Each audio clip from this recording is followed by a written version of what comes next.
about research and friendly competition. It's about hard work and learning from others. It's about success and failure. It's about making new friends.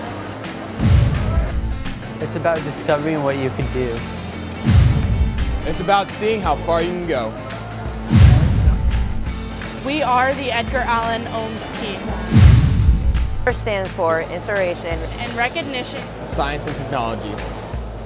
FIRST is a nonprofit organization founded in 1989 by inventor Dean Kamen to help inspire young people to become successful in the fields of science and technology. Hi, I'm Sean McGarvey. I am the head coach of Team 5276, the Edgar Allan Ohms. FIRST is a program designed to give students the opportunity to explore STEM and STEAM education. This will make them better in their careers and their lives. The challenge is that kids are conditioned to think that success is being on a pro team or making it big with stardom from an early age. FIRST takes that concept and turns it on its head. We inspire them to a whole new way of thinking.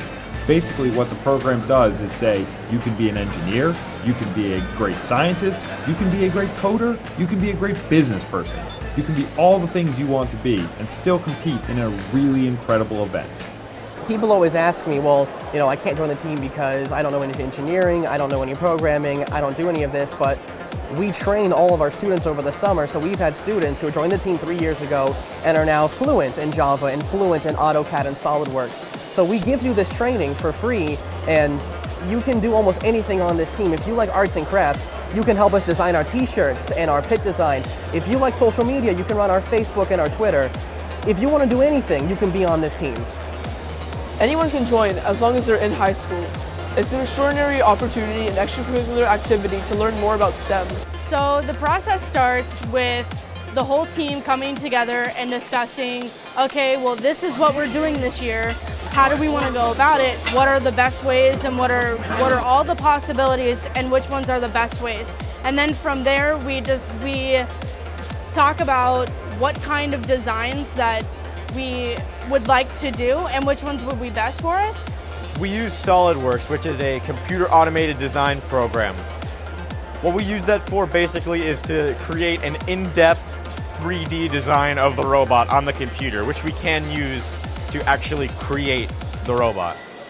Engineers are the ones who cut the metal, put it together, and basically make the frame, as well as the programmers do like wiring, heat strain, crimping, stuff like that. Once you have all of that together, then you have your robot. So yes, there's a weight limit to how heavy the robot can be. Yes, this changes every year, and yes, it varies on the type of competition that you have to go with. So I believe that our hardest part in building the robot this year was also one of the most amazing parts to our robot, which was our tread system. And we built that by hand. We didn't go out and buy it because when we saw it on Andy Mark, I believe, it was a website that they were going on to buy it, and it was super expensive, and our budget this year we didn't have the money for it. So we by hand built our tread system, which is amazing.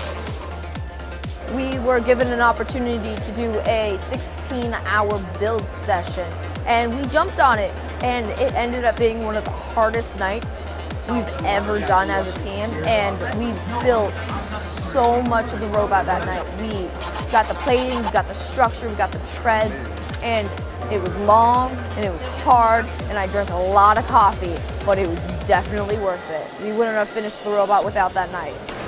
That should be good on that one. Should be. Will this pair on its own? Yeah, it will. Here, if you hold the station. So today is Thursday, the practice day of the competition.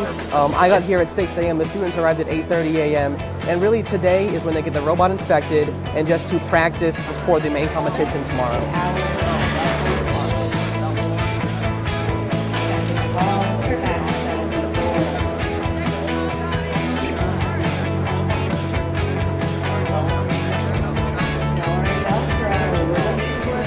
This is our third year at competition, and we started 3 years ago out of a library of a bunch of nerds just wanting to build stuff. And our main mentor was a Vista leader, and he told us about it. And we got started, we got phased out of the library, and we became the nation's first and only public library team based out of a library system. When I first joined the robotics team, I was intimidated by the idea that I have to program this robot. But after a year, I've learned that it's not as complex as it sounds, and it's extremely easy for someone to pick up and start programming a robot and not worry too much about it. So this is my first time here, and already it's amazing.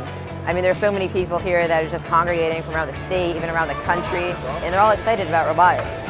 I mean, a lot of people might not know a lot about robotics, but when you see these robots in action, you're like, wow, kids like us, kids, teenagers, all built them themselves together with their teams.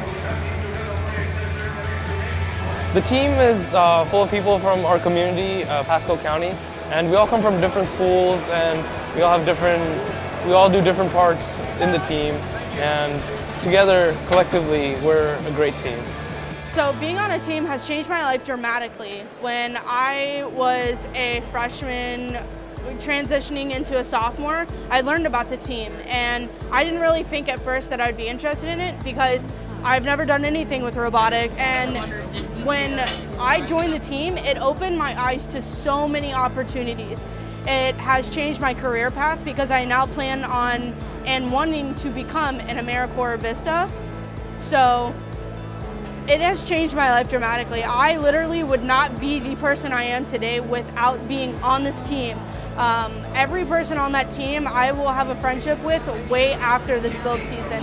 This is actually my last year, and I plan on coming back as a mentor so that way I can still interact with the team. SolidWorks, Pasco County Library Systems in the breakfast of. They're from Land Lakes, Florida. Edgar Allan Holmes.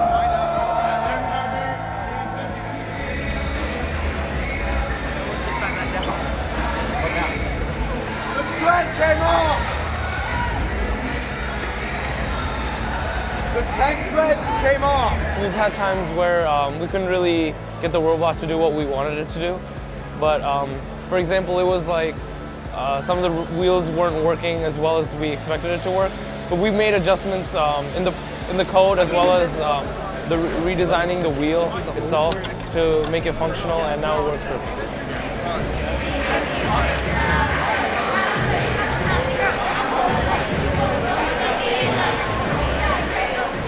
So I'm the safety captain this year. When I'm in the pit, I look for first aid kits. If it's not my own pit, I look for people wearing safety glasses, closed-toed shoes, being smart while they're around the robot, and tools. I personally think the hardest thing about being safety captain is there's just so much movement to where you're working, because you have to account for your members, but you also have to account for everyone outside of your team, because you're not responsible for your friend. You're responsible for the little kid and the adult who don't know. You can't let them get hurt, and you just have to be on your toes constantly.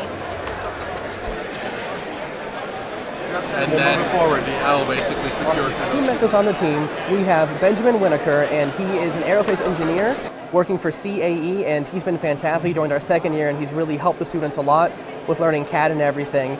And then another one is Chuck Stevens, and he's actually been a massive help because he screen printed our t-shirts. He's helped build out the makerspace. So he's a really good mentor for like creative solutions to problems that would otherwise cost a lot of money. Yeah. 1, 2, one more. There's another button in here. I have a button right here.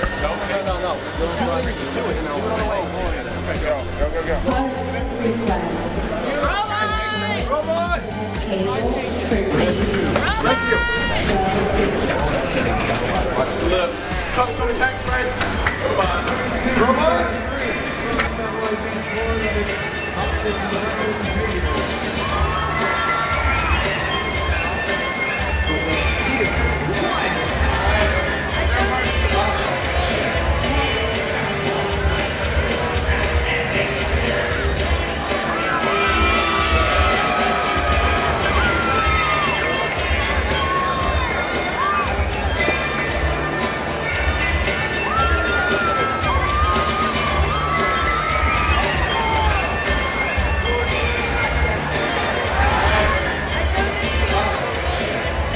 So this year's challenge is actually called First Stronghold, and really it's a medieval castle siege with robots. So we're going over obstacles and we're scoring boulders into their tower to take over their tower at the end of the match.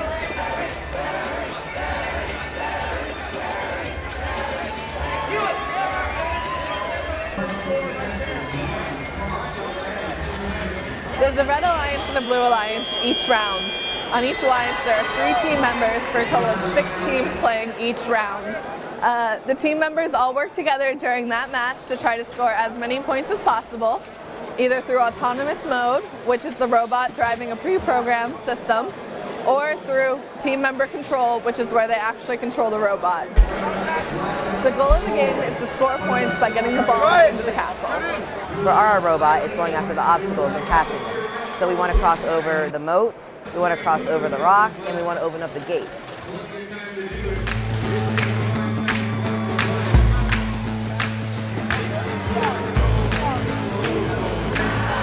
4-3, score in the last second, 2-1.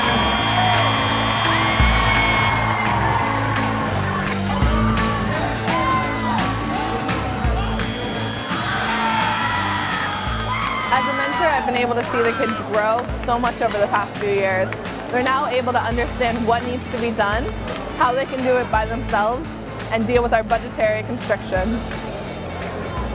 Even though everyone hopes to be first place, the chances are not everyone will be. Blue Alliance Machine 50 and 57 was deemed not challenging. The collector was resting on the carpet.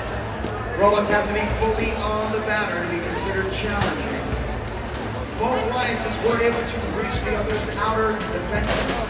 That gives an extra ranking point, so that's 3 ranking points. The point of this is for the kids to expand their knowledge about robots and how to work together as a team.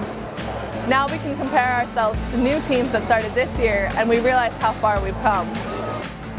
Although our team may not have won numerically at this particular competition, all of the kids are still winners in terms of the life experience that they've gained and the professional knowledge that they can now take all these skills into the real world and make something of their hopes and dreams in all of the STEM fields that are open to them.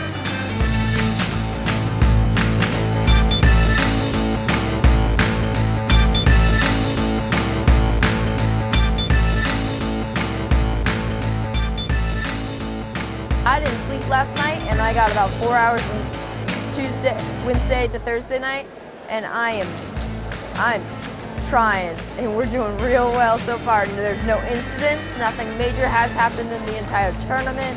We are rocking and rolling, and we're doing great, and I need a cup of